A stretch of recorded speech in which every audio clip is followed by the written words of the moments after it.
All right, choosing holy company then means to avoid that which is non-integrous.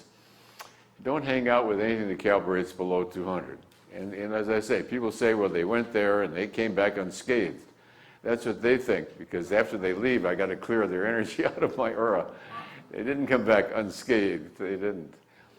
Those demonic forces have been there for longer than you've ever existed, and they're smarter than you.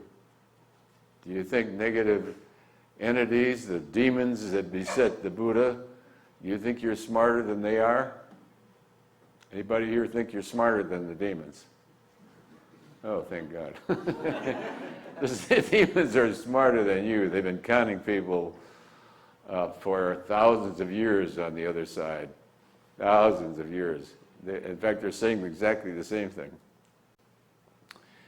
The very fact that you're consulting them tells them right away that you want to be special. They got you hooked right off the bat. Master Buha Ba on the other side tells you should be good to your grandmother. Okay. Oh, dear. I once saw a psychic, and she, when you're exploring all that, she said, your grandmother said to be sure and eat your greens. That's probably what she did say. You practice Socrates' view. Everybody wants to be a good Christian or a good whatever and forgive.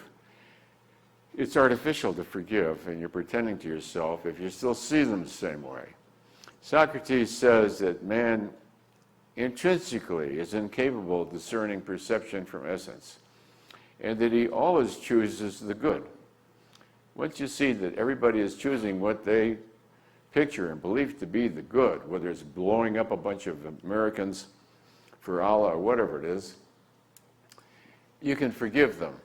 Doesn't mean you have to hang out with them. But you can understand their viewpoint.